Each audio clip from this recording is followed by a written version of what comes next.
આ છે રથયાત્રાની આગલા રાતનો માહોલ. જમાલપુરથી તમે આવતા હોય તો પાર્કિંગ માટે થોડું લેફ્ટ સાઈડ અંદરની સાઈડ તમે પાર્ક કરીને આવશો તો જગ્યા મળશે. બાકી ઇઝીલી તમે અહીંયા અંદર આવી શકશો, સરસ દર્શન થઈ શકશે. જણાવવા માગીશ કે ઘણા લોકો મિત્રો રાહ જોતા હોય છે કે આગલા રાત્રે શું માહોલ હોય છે, તો એ માહોલ બતાવવાનો પ્રયાસ કરી રહ્યો છું. જતા દિવસોમાં જ્યારે મંદિર કોરિડોર બનશે ત્યારે આ બધી જ જગ્યાઓ ક્લીન થશે અને મસ્ત મંદિર કોરિડોર બનશે તમારી લેફ્ટ સાઈડ, જે હાથી રાખવામાં આવતા હશે એ.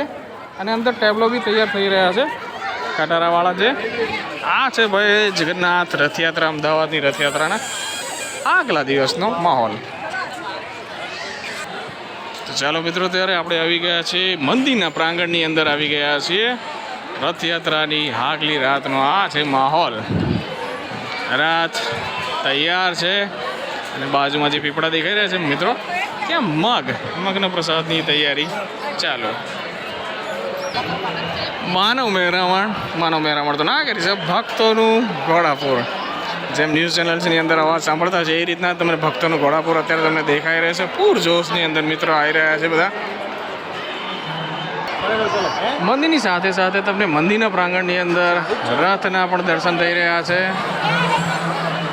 ભગવાન જગન્નાથજી, બહેન સુભદ્રાજી અને બળદેવજીના ત્રણે રથના તમને દર્શન થઈ રહ્યા છે. અને આપણી ઉપર છે ડ્રોન, નિગરાણી કરી રહ્યા છે બધાની શું હાલચાલ, થોડું ધ્યાન રાખો.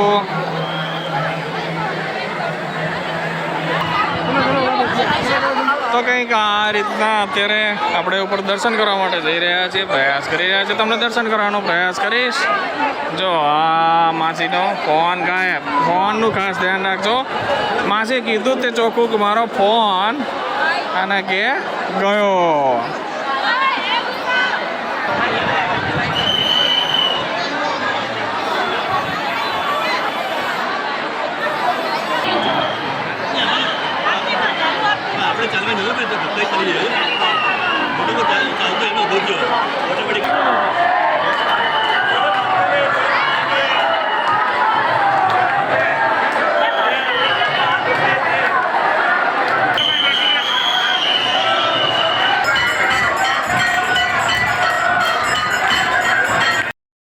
મંદિરની નીચે આવેલા મુખ્ય મંદિરની નીચે આવેલું વૈદ્યનાથ મહાદેવનું મંદિર, એની બાજુમાં આવતીકાલની રથયાત્રા માટે તૈયારીઓ ચાલુ છે. આદિ ગજરાજ તૈયાર થઈ રહ્યા છે. અને જો આ દિવસે તમારે માલપુઆનો પ્રસાદ લેવો હોય તો તમારે આ મોટી લાઈનમાં ઊભું રહેવું પડશે. તો પ્રસાદની અંદર મસ્ત મજાનું કેળું મળી ગયું છે. સિટીમાંથી નીચે ઉતરશો ત્યારે પ્રસાદ તમને મળી રહેશે. અને આપણે કરાવો નજદીકથી રથના દર્શન. જય જગન્નાથ.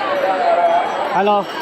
રથયાત્રાના દિવસે હા ભગવાન અહીંયા બિરાજમાન હોય છે, તેના દર્શન કરી લો આપનાવાથી. જય જગન્નાથ. અને આ એ જ દોરડું છે જેને ખેંચવા માટે લોકો પ્રયત્ન કરતા હોય છે. લોકો આજે પણ કાનજીને રથયાત્રા પૂર્વે પણ લઈને આવતા હોય છે. આજે પણ લાલાને લઈને આવ્યા છે. કાનુડાના સરસ મજાના દર્શન. બીજા રથના આપણે દર્શન કરાવી દઈએ. જય જગન્નાથ, જય જગન્નાથ. દર્શન થઈ રહ્યા છે. જય જગન્નાથ. દોડું ખેંચવા માટે ખૂબ લોકો રાહ જોતા હોય છે. એટલે તમે વિચારો કે ભાઈ આગલી રાતે અમે દર્શન કરવા આવીએ તો કેવું રહે, બહુ જ સારું રહેશે. બહુ એટલી બધી બી કંઈ ભીડ તમને શાંતિથી થોડી ભીડ રહે છે, પણ એટલી બધી નથી અતિશય. પણ સરસ મજાના દર્શન થઈ જશે. જે રથયાત્રાના દિવસે રથ જોડે તમે જઈ પણ ના શકો, એ રથની જોડે તમે એને સ્પર્શ કરી દર્શન કરી શકો છો, એને લાવો લઈ શકો છો. રથયાત્રાના આગલા દિવસે કંઈક આમ હોય છે રથયાત્રાના આગલા દિવસનો આ સુંદર મજાનો માહોલ.